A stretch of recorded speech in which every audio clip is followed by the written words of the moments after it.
모습이 참 아름답습니다. 자, 우리가 사도행전을 통해서 하나님 나라의 확장을 계속 바라보고 있습니다. 그래서 잊어버리신 것 같아서 우리 다시 한번 4가지만 복습하는데요. 자, 하나님의 나라는 성령에 의해서 세워진다. 기억하고 계시죠? 성령이 부흥의 주체입니다. 그리고 오순절 성령 강림 사건을 기점으로 해서 폭발적인 하나님 나라의 부흥이 일어났습니다. 자, 그 다음에는 성령에 사로잡힌 자들은, 성령의 충만함을 받은 자들의 특징은 청지기적인 소유관을 갖게 되었다. 기억하시죠? 그래서 물건을 서로 통용하고 자기 것을 자기 것으로 생각하지 않고 이건 다 하나님으로부터 온 것이다. 그래서 청지기적인 소유관을 갖게 되었다. 그리고 하나님 나라를 세우는데 너나 할 거 없이 혼연일치가 됐다. 누가 더, 누가 조금, 누가 눈치 보고 누가 눈치 안 보고 이런 게 아니라 동일한 한 방향을 향해서 나의 사명, 나의 가야 될 그 길은 오직 하나님 나라를 세우는데 있다라고 그 한마음 일치가 됐어요. 비전이 일치가 된 겁니다. 그리고 세 번째, 하나님 나라는 환난과 박해 가운데서도 오히려 부흥했다는 것입니다. 자, 우리가 인생의 항해를 하다 보면은 암초를 만날 때가 있어요. 그래서 암초를 만나면 사람들이 그 환난 때문에 또 공고해지고 힘들어지고 지쳐버립니다. 자, 그러나 그런 가운데 하나님 나라는 더 적극적으로, 하나님 나라는 더 팽창해 나갔다는 것입니다. 요즘같이 코로나19 장기화 사태, 그리고 폭염까지 이어지는 이런 상황에서 어떤 분은 지쳐버리고 또 예배까지 대면하지 못하니까 자기의 실력이 다 드러나는 거죠. 자기의 신앙의 어떤 현 주소가 다 드러나요. 그런데 어떤 분들은 말씀이 그분을 이끌고 가고, 이전에 만났던 사울처럼 다메섹에서 극적인 회심을 했던 것처럼 이전에 나를 만나주신 그 하나님, 극적으로 나를 도와주신 그 하나님은 여전히 이 코로나 사태 가운데서도 역사하고 계시다라는 확신과 성령님이 내 곁에서 나를 도와주고 있다는 그 확실한 인식이 그를 붙들기 때문에 잠시 나타나는 현상들, 환경들, 상황들 때문에 바보도 되지 않고 무너지지도 않는다는 것입니다. 오히려 환란이 임했을 때, 예루살렘에 큰 박해가 일어났을 때 그들은 오히려 사마리아와 유다와 땅끝으로 이동하게 됐습니다.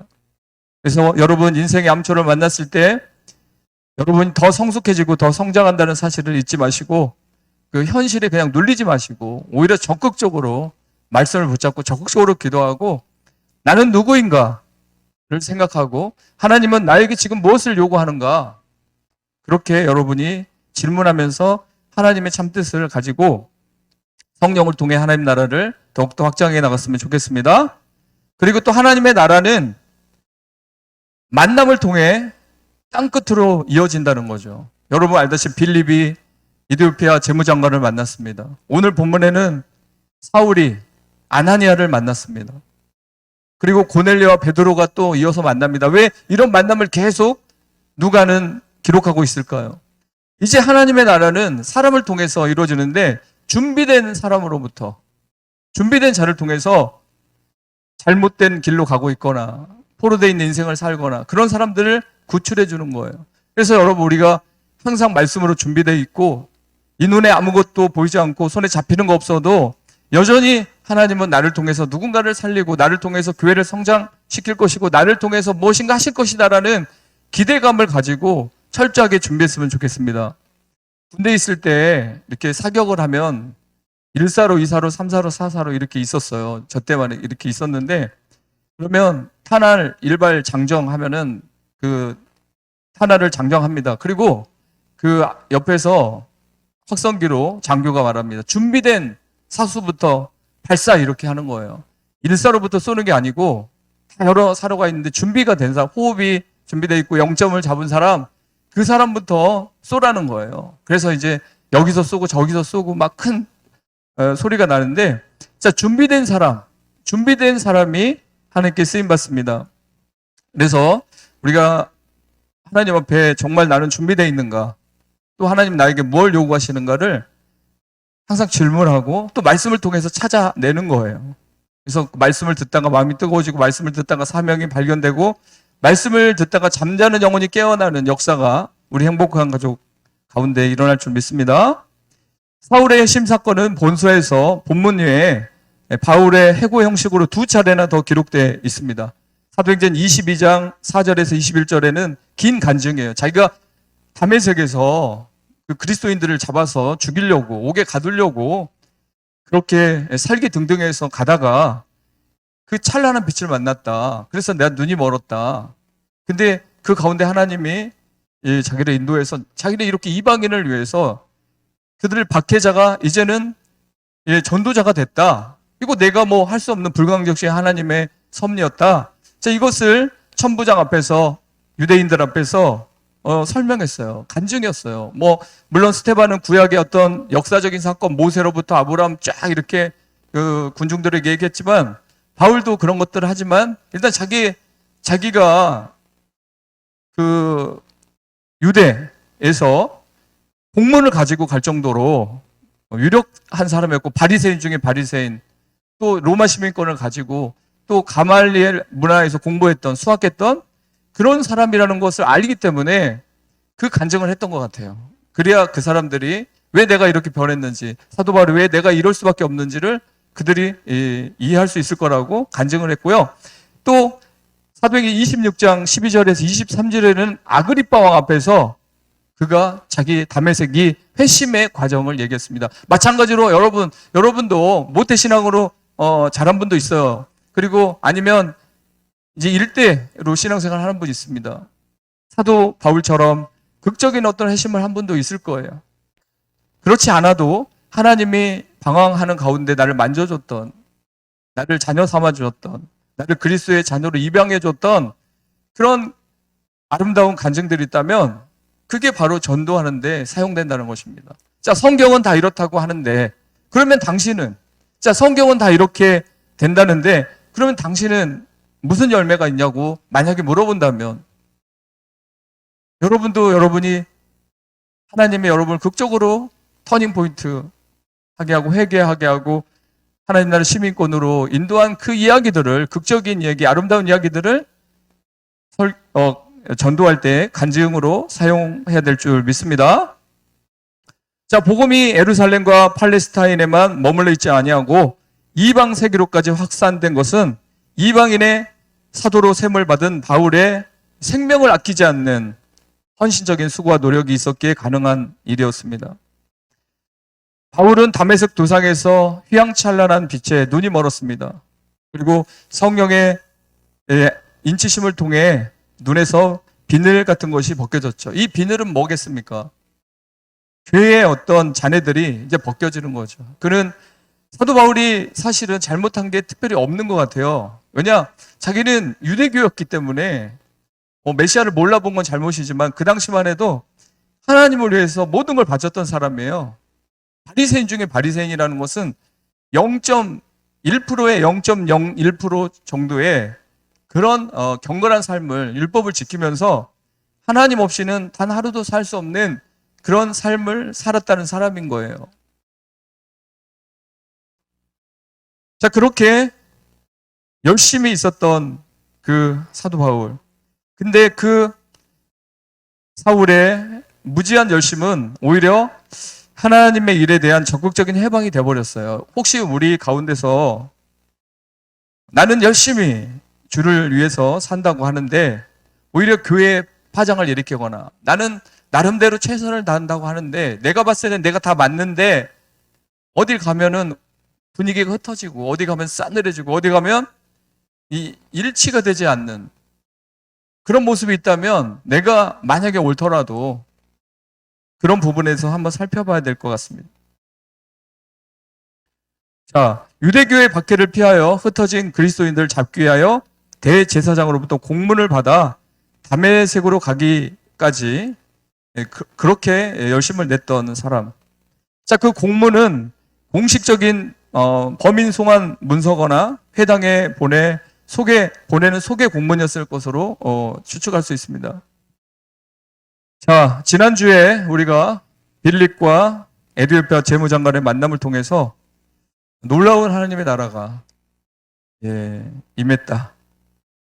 자, 하나님 나라의 확장은 성령이 주선하는 가운데서, 만남을 엮어주는 가운데서 여전히 지금도 이루어지고 있다. 자, 오늘 본문 또한 성령님은 놀라운 만남을 준비하셨다는 내용입니다.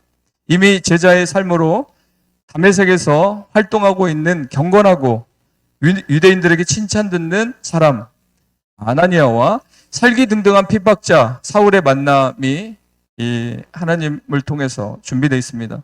사울과 아나니아는 원수지간이었죠. 그리고 아나니아도 그 사울의 그 자랑무도한 그런 모습을 알고 있었기 때문에 사울이 오면 피해야 되겠다라는 생각도 할 수 있었을 겁니다.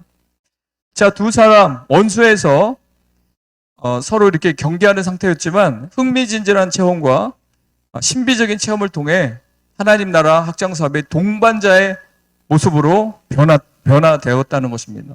어제까지는 원수였고, 어제까지는 가까이 하기엔 너무 먼 당신이었지만 하나님께서 그 만남을 주선하고 그 모든 걸 조정하니까 이제 원수가 친구가 되고 동역자가 되었다는 것입니다.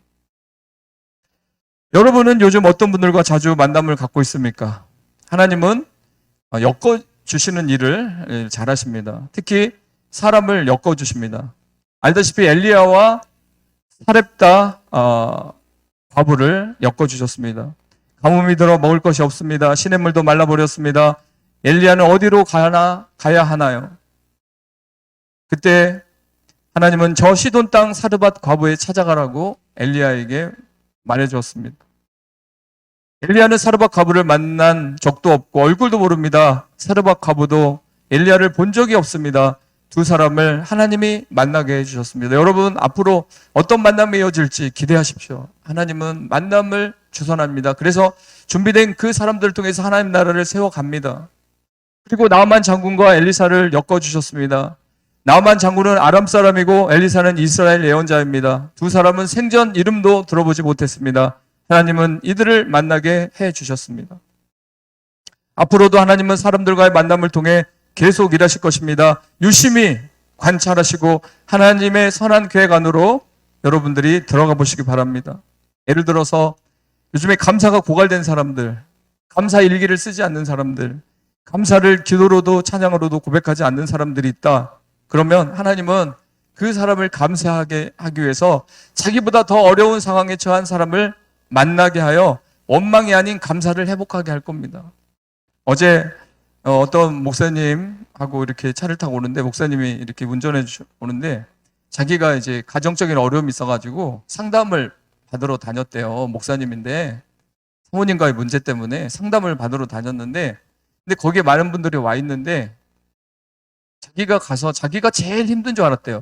갔더니 자기는 제일 양호하더래. 왜냐면 갑자기 상담받다가 어떤 목사님이 전화 받고 뛰어나가요. 아들이 경찰서에 있다고 오라고 그러고, 사고 쳤다고 오라고 그러고, 또 어떤 분은 장애인이야, 아들이. 또 자녀가 자폐아야. 그래서 자기는 자기만 제일 힘든 줄 알고 갔다가 그분들을 보면 자기는 아무것도 아니라고.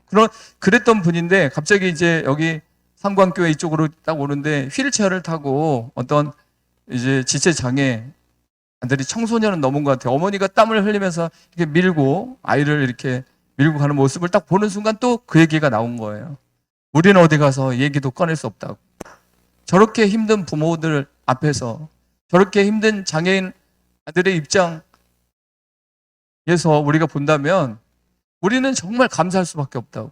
저는 요즘에 감사하는 게 그냥 병원에 누워있지 않는 것만 해도 감사하더라고요. 제가 행복한 게 부흥 못 시키고, 또 특별히 뭐 새로운 어떤 기획을 못하는 연약한 사람일지라도 그냥 하나님께서 나를 세워주신 것도 감사하지만 내가 병원에 가서 누워있지 않고 여전히 그래도 하나님 말씀을 연구하는 또 그런 자리에 있는 것만으로도 너무 감사한 거예요. 여러분, 우리가 살아가는 가운데서 가장 감사할 수 있으려면은 장례식장을 많이 가야 됩니다. 성경에 나와 있듯이 잔치집에 가는 것보다 초상집에 가는 것이 더 지혜롭다 그랬죠.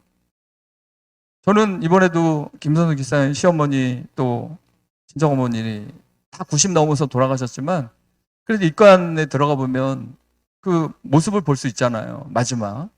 그러면 나도 나중에 저렇게 누워 있을 텐데. 그런 생각을 하면서 오늘 내가 이렇게 살아가고 또 오늘 내가 이 살아있다는 게 얼마나 큰 선물인가. 그런 생각이 들면서 이렇게 죽음을 준비하게 되면 삶의 욕심들을 하나씩 내려놓겠구나. 그리고 누군 또 용서할 수 있겠구나. 왜냐? 오늘 내 삶의 마지막 날이라고 생각, 하나님이 나를 부르신다면 내가 그 다음에 준비하고 내가 그 다음에 뭐 하려고 했던 모든 그 계획들은 거기까지잖아요. 하나님이 손에 있거든요. 그렇다면 우리가 그래도 오늘 내가 이렇게 살아가고 그래도 이렇게 예배 드리고 내가 하나님에 대한 확신을 갖고 천국에 대한 소망을 갖고 오늘도 하루 세 끼 하나님이 주셔서 일용할 양식을 먹고 마시고 또 자녀들 이렇게 양육하고 살아가고 있다면 참 일단 이 부분에 대해서는 우리가 감사할 수밖에 없겠구나. 이렇게 생각했습니다.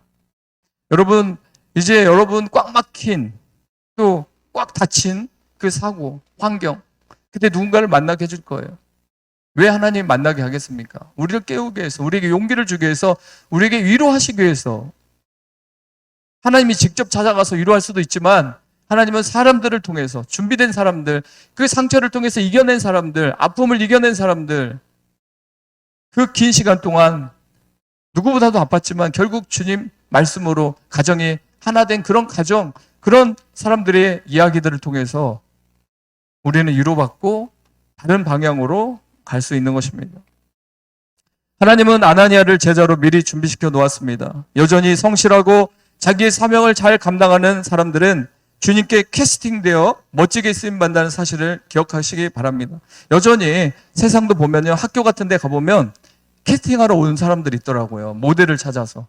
중학교도 가고 고등학교도 가서 멋진 남학생, 여학생을 이렇게 캐스팅하더라고요. 그래서 부모에게 이 친구가 뭐 이렇게 외모가 훌륭한데 이렇게 모델을 시켰으면 어떠냐, 뭐 연기 수업을 시켰으면 어떻겠느냐, 이런 사람들이 아직도 있더라고요. 보니까. 자, 그런 캐스팅 말고 우리는 정말 주님 앞에 쓰임받을 수 있는 어떤 캐스팅, 하나의 부르심, 그 자리에 우리가 가야 됩니다. 자, 그렇습니다. 오늘 본문의 주인공으로 나오는 준비된 한 사람, 그 사람의 이름은 아나니아입니다. 이 아나니아의 뜻은요, 이름의 뜻은 하나님은 은혜로우시도다의 뜻입니다. 이 아나니아는 그 당시 전혀 알려지지 않는 무명의 제자였어요. 그 당시 특별히 사도들, 12사도들, 그리고 몇 명의 7 집사, 이런 사람들이 있고 또 제자가 있었지만 아나니아는 그렇게 알려지지 않는 무명의 사람이었습니다. 그러나 그는 하나님에 의하여 준비된 인물이었습니다. 역사의 주관자이신 하나님께서는 이처럼 치밀한 계획을 가지고 당신의 깊으신 뜻을 따라 당신께서 준비한 인물들을 통하여 역사를 이끌어 나가신다는 거죠. 치밀해요. 하나님은 디테일하신 하나님이거든요. 요즘에 보니까 그 영업 잘하는 사람들은 다 디테일하다고 하더라고요. 꼼꼼하고 체계적이고 구체적이고. 그러니까 영업을 잘하고 실수를 안 한대요. 덜렁대는 사람은 영업을 못하죠. 마찬가지로 하나님은 확실하신 분이라서 확실하게 준비하고 확실하게 어떤 계획을 하십니다. 그런 하나님 앞에 여러분이 쓰임받았으면 좋겠습니다. 자, 그런 계획 속에서 하나님을 속에서 만남을 주선하신 하나님은 그 만남을 통해 선한 사역이 열려지기를 바라고 있습니다. 우리는 가끔 주위에서 성격 차이, 기질 차이, 문화 차이를 극복하지 못하고 주저앉는 사람들이 많이 있습니다. 그러나 하나님의 부르심에는 후회함이 없다고 하신 것처럼 분명 이 모든 악조건을 뛰어넘게 하시어 하나님 나라를 위한 도구로서 서로 사용하게 한다는 거죠. 누가 다 맞아야 교회 성도들이 전부 다 같은 성향이어야 부흥합니까? 서로 다른 성향이 있어요. 자, 그런 가운데서도 우리는 하나님의 부르심, 나를 캐스팅하신 그 하나님, 나를 쓰시기 위해서 부르신 그 하나님의 뜻, 그 사명을 향해서 가야지 기질 차이, 문화 차이, 이런 거 차이 때문에 우리 못 해먹겠다. 우리 성교회는 왜 이런 사람들만 다 모여있냐. 이런 식의 생각을 가지고서는 하나님 나라를 세워갈 수가 없어요, 여러분. 그래서 우리는 모두 다 이런 차이들을 뛰어넘어야 됩니다. 어제 제가 오랜만에 박현아 집사님을 만났어요. 전화로. 네, 전화로 만났는데 그 동생을 찾아갔더니 오늘 머리 자르고 갔다고, 조래진 집사 휴가고, 또 그러면서 성현이도 수술 안 하게 돼서 감사하다고 하면서 그 동생 박현경 그 미용실 부원장님께서 그때 언니는 시집 못 갈 뻔했는데 언니 같은 사람은 자기도 이렇게 추천 안 했는데, 또 저도 조래진 집사 얘기할 때 지금 보고 있으면 좀 기분이 나쁠 수 있지만 장가 갈 수 있겠나 장가 갈 수 있겠나 그렇게 했었어요. 근데 두 사람이 맞았어요. 박현아 집사님 이상형이 뭔지 아세요? 키 180 이상 그리고 잘생기면 되는 거였어요. 근데 조래진이 키 180이 넘고 잘생겼잖아요. 그러면 되는 거였어요. 자, 서로 이렇게 해서 살아가는 얘기들, 그리고 결혼을 3개월 만에 했던 그 이야기들, 그러면서 자녀 둘을 낳고 이렇게 가는 과정 속에서 무탈하게 이렇게 살아가는 이야기들. 자, 이제 그들이 그렇게 결혼만 해서 끝나는 게 아니라 이제 아이들을 말씀으로 양육하고 이제 어느 정도 자라면 이제 교회 안에서의 활동도 하면서 주위 사람들을 전도하죠. 이렇게 사람들 많이 알아요. 박현아 집사님 보니까 인간관계가 좋아. 관계심이 좋더라고. 그래서 뭘 해도 잘하시겠는데 이제 그런 사람들에게 이제 복음을 전하는 도구로 또 그렇게 쓰임받을 줄 믿습니다. 바울을 해심시키는데 도구로 사용된 아나니아는 어떤 사람입니까? 이 부분만 나눠보고, 나도 아나니아처럼 이런 특징을 갖고 준비되면 하나님께서 누군가를 만나게 해서 그를 치유하고 그를 상담하고 그를 위로하고 그를 그리스도의 제자로 세우는데 나를 사용하시겠구나. 그러나 내가 아나니아가 갖고 있는 이런 점이 하나도 없다. 그러면 지금 쓰시기에는 하나님도 좀 그러시겠구나. 왜냐하면 괜히 그 사명의 반열에 올려놓고 괜히 그 자리에 맡겨놨더니 사고나 치고 그 자리에 올려놨더니 열매는 하나도 없고 답답한 일들만 생기면 쓰지 않으시죠. 자, 아나니아는 첫 번째 경건한 사람이었다라고 이제 사도행전 22장에 가면 나옵니다. 여기서는 안 나오지만 그가 경건한 사람이었대요. 자, 경건한 사람은 어떤 사람일까요? 경건이 성경에 많이 나오잖아요.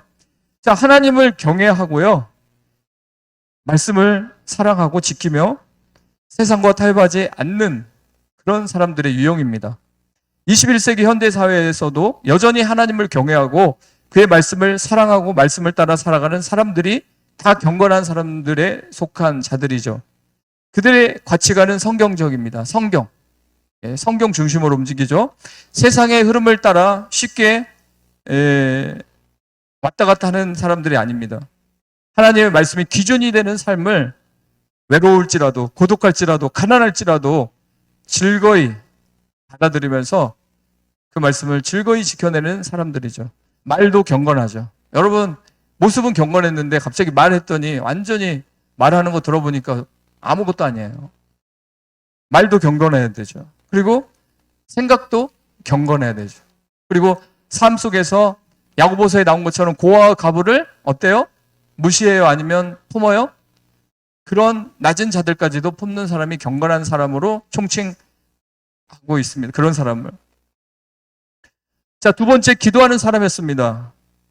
서로 여기에서 명장면이 나타납니다. 12절을 보겠습니다. 9장 12절. 다 같이 읽어볼게요. 9장 12절. 시작. 그가 아나니아라 하는 사람이 들어와서 자기에게 안수하여 다시 보게 하는 것을 보았느니라 하시거늘.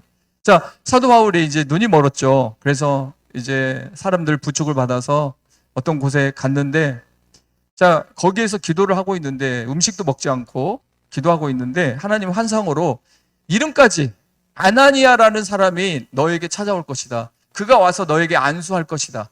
너무 정확한 거죠. 솔직히 요즘 시대엔 이런 뭐 신비적인 이렇게 체험을 하기는 쉽지 않지만 초대교회 당시에는 이런 방법을 통해서 하나님은 하나님의 뜻을 계시했습니다. 그래서 특별 계시가 있고 객관적 계시를 특별 계시라고 하죠. 성경을 말하고 주관적 계시라는 말을 막 쓰진 않는데 저는 주관적 계시를 씁니다. 왜냐하면 주관적 계시는 딴 게 아니고 성경은 객관적 계시예요. 그래서 이걸 벗어나면 안 되지만 주관적 계시는 뭐냐? 아브라함에게 찾아오고 이삭에게 찾아오고 아나니에게 찾아오고 사울에게 찾아오신 것처럼 각자 개인에게 찾아올 수 있다는 거예요. 개인에게 찾아와서 꿈으로든 환상으로든 말씀으로든 환경으로든 기도할 때 감동을 주든 자, 이런 방법을 통해서 계시를 한다는 겁니다. 여전히. 왜냐? 성령이 우리 안에 있다 그랬습니다. 여러분. 여러분 안에 있는 거 인식하고 계시죠? 성령님이 여러분 안에서 말하고 있습니다. 말씀하고 계셔요. 그리고 여러분을 하루 시작되면 하루 시작과 함께 성령님은 여러분과 함께 동행을 하고 계시거든요. 자, 그분이 사람을 통해서 어떤 환경을 통해서 계시할 수 있어요. 또 이런 신비적인 체험도 여전히 유효한 거예요. 그래서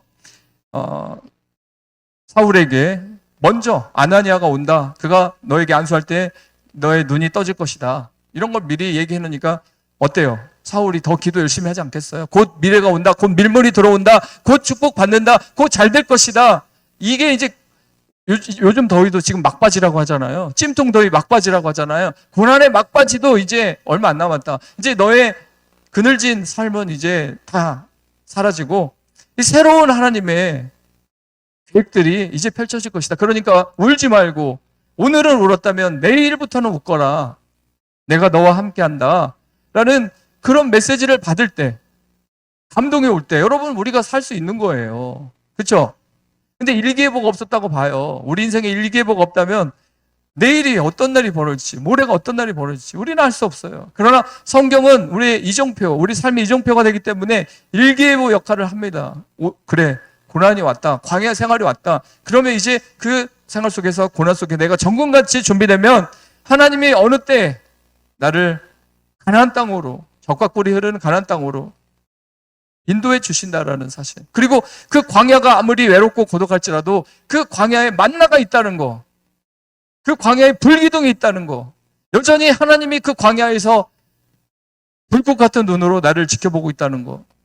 여러분의 작은 신음에도 응답하고 계시다는 그 사실을 우리가 광야에서도 알 수 있기 때문에 꼭 가나안 땅에만 목숨을 걸고 가나안 땅에만 모든 초점을 걸고 갈 필요가 없어요. 지금 이 시간이 하나님 나라고 지금 이 시간이 하나님과 동행하고 있다는 사실.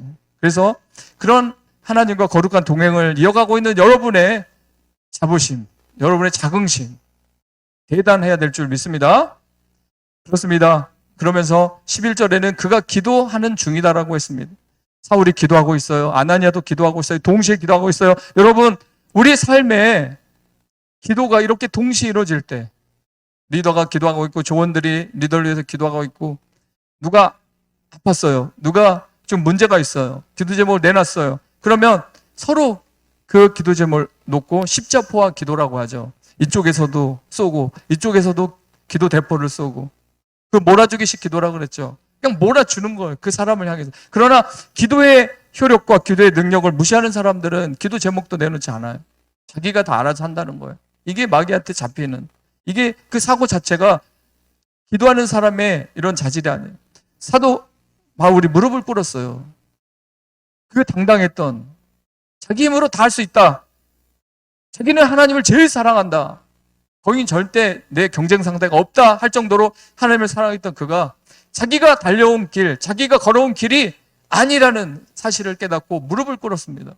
우리 삶 속에서 내가 고집하고 내가 추구했던 것들이 아닐 때는 무릎을 꿇어야 마땅한 것입니다.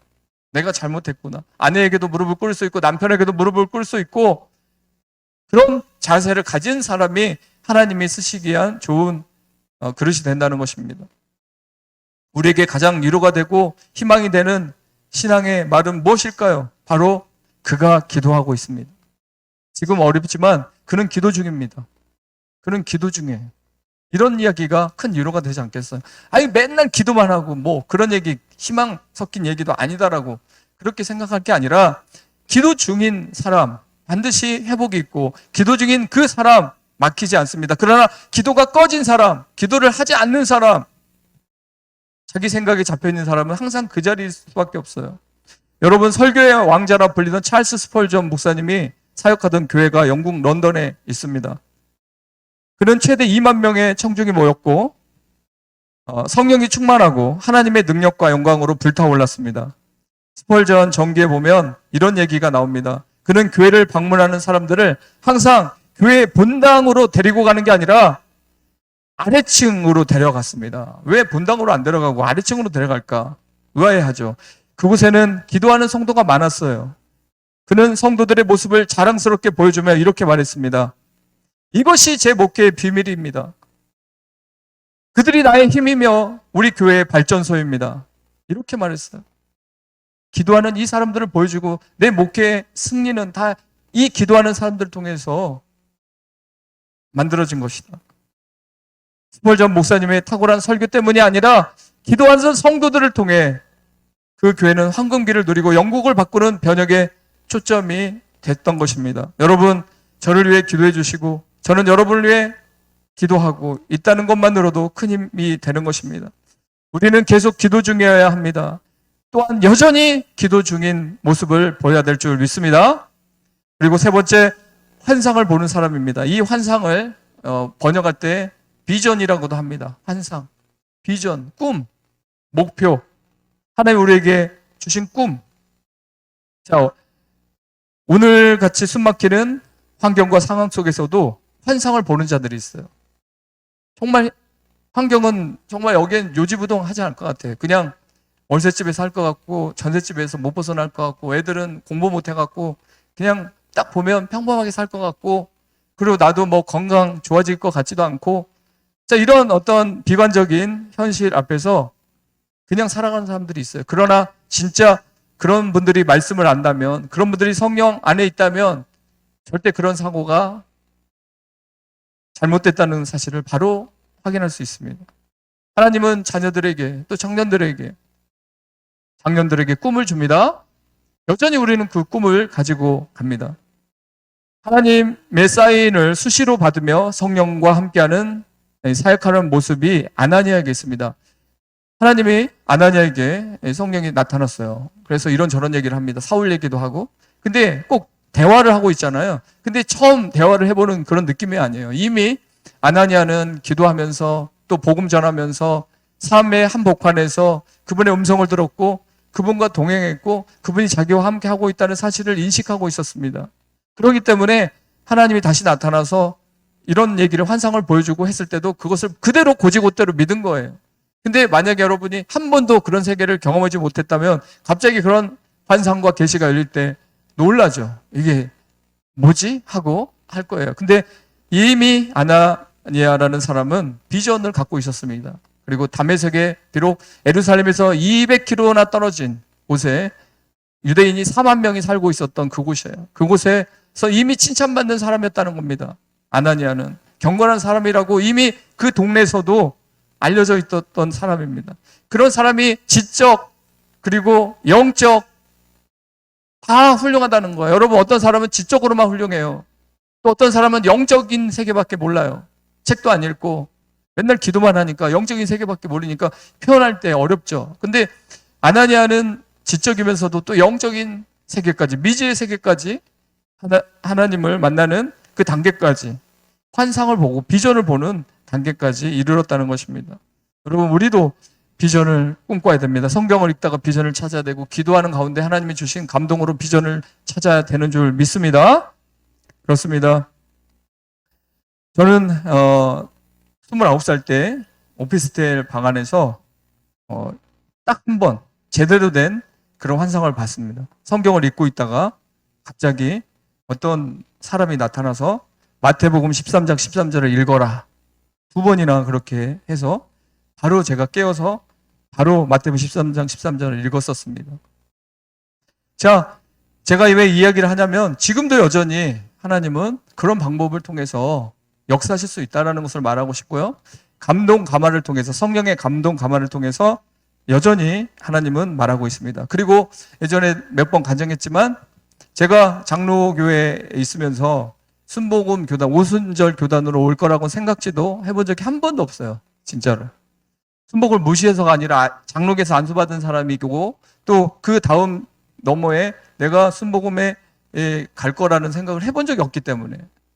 근데 이양배 목사님 만나기 전에 몇 주 전인가 꿈을 꿨는데 많은 사람들이 순례 여행을 하는 꿈을 꿨습니다. 저도 거기에 끼어서 같이 걷고 있어요. 근데 궁금한 거예요. 이 사람들 누구지? 이 사람들은 누구지? 궁금했는데 꿈속에서 물어본 거예요. 이 사람들 누구예요? 이 사람들은 오순절 계통의 사람들이다. 이 사람들과 너는 함께 갈 것이다. 이게 사인이었어요. 물론 그렇게 했다고 해도 이양배 목사님이 저를 안 뽑아줬으면 제가 이제 여기 못 올 수도 있었고 어떤 방법을 통해서라도 또 하나님 하시겠지만 그럴 수 있었는데 일단 하나님께서 그런 것을 보여줌으로써 제 마음과 생각을 열어 놓는 거죠. 왜냐하면 목사님들이 생각보다 고집이 세요. 저도 고집 센 거 아시잖아요. 되게 고집이 셉니다. 자기가 옳다라는. 그리고 여러분 그 아내, 이런 아내 싫어한다 중에 뭐가 있냐면 신학생 아내를 제일 싫어한다. 이제 사모감이 아니다. 왜냐하면 똑똑해갖고 설교하면 다 지적한다. 설교할 때마다 쳐다본다. 목사 실수하는 거 보고 다 적어서 얘기한다. 그래서 숨도 못 쉰다. 이런 게 있고, 교사는 돈은 많이 벌지만 싫다. 이런 얘기가 나온 게, 교사는요 시켜요. 애들을 시키잖아요. 그렇죠? 습관이 돼 있어서 남편을 시키는 거야. 이렇게 해라, 저렇게 해라. 손 씻었냐, 뭐 했냐. 다 이렇게 이제 습관이 있는 거예요. 자, 이제 그런 경우가 있습니다. 무슨 얘기하다 이렇게 됐어요? 네, 진도를 잘 따라오신 분 할 텐데. 네네. 순복음. 자, 그래서 하나님께서 고집센 저를 그렇게라도 이렇게 보여줬기 때문에 저는 갈 데도 없었으니까, 첫째는 갈 데가 없었고, 또 그렇지만 하나님은 미리 그런 부분들을 해서 고집을 꺾게 만드시고, 안 그러면 내 스타일 계속 고집했을 거예요. 뭐 굶어 죽어도. 왜냐, 사람은 죽진 않습니다. 왜냐, 하나님은 절대 뭐 망하게 한다고 해서 죽이지도 않습니다. 어떻게든 하나님은 살려줘요. 그래서 좀 궁핍할 수는 있지만 죽지는 않아요. 그러나 그렇게 하는 것이 미련한 거죠. 고집을 꺾어야 되는데 자기 고집대로 계속 하려고 하는 거. 그게 이제 하나님도 쓰시기에 힘들고 사람들도 옆에 있는 사람들 죽어나가는 거죠. 그리고 고집센 목사 만나서 뭐 타협도 없고 아니면 융통성도 없고 무조건 자기 마음대로 해야 되고, 자, 그러면 다 힘들죠. 환상을 보고 또 비전을 보는 그 사람, 하나님의 세밀한 인도함 가운데 있는 아나니아, 하나님께 쓰임받아서 마지막으로 순종하는 사람이었습니다. 뭐 다 정리해보면 바로 뭐 순종이 나오겠죠. 평상시 하나님과 친밀함을 유지하고 있었던 아나니아는 하나님의 말씀과 하나님의 명령에 자신의 생각을 개입시키지 않았어요.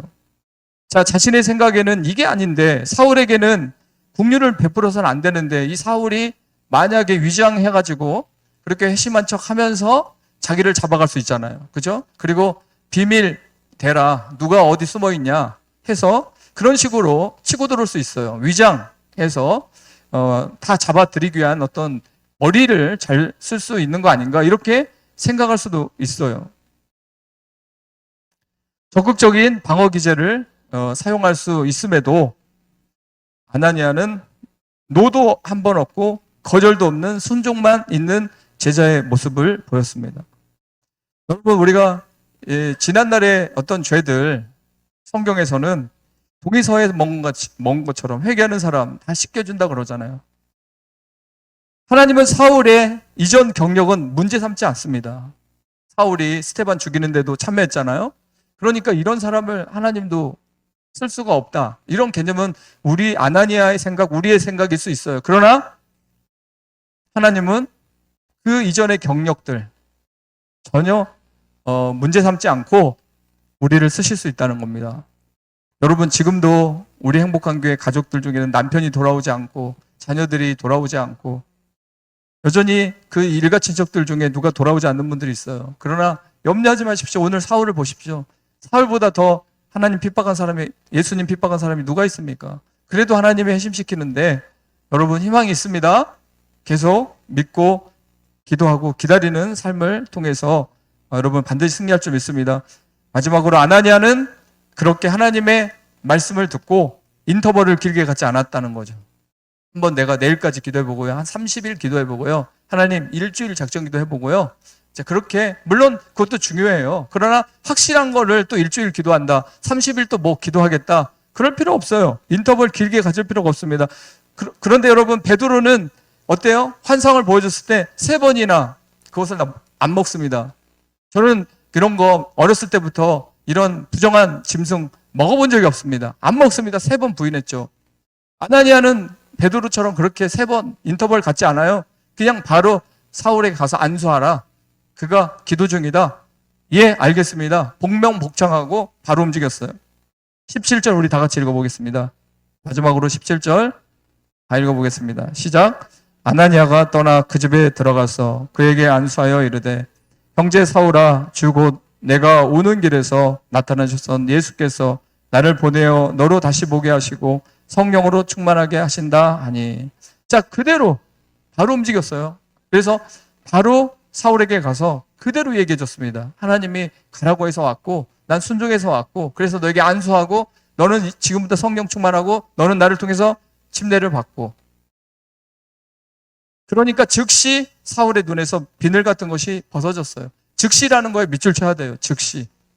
순종하고 그렇게 받아들이고 그 믿음으로 기다리는 이 두 사람의 만남에 즉시 변화의 열매가, 즉시 치료의 열매가 임했다는 사실을 기억하고 우리 행복한 가족들도 하나님은 이번 주도 만남을 주선할 수 있을 거예요. 원래부터 알았던 사람들의 만남을 통해서 또 말씀하실 수 있고요.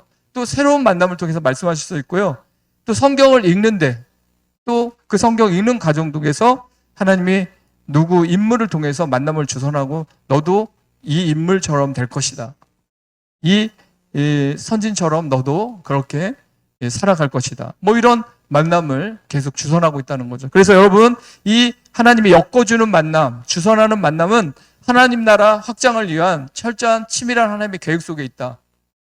그래서 우리가 만남을 소중히 여기고 또 설교 시간에도 이 예배 시간의 만남도 우리가 소중히 여기면서 하나님이 그때그때 주시는 말씀을 따라서 승리하는 삶을 살아가기를 예수님의 이름으로 간절히 부탁드립니다.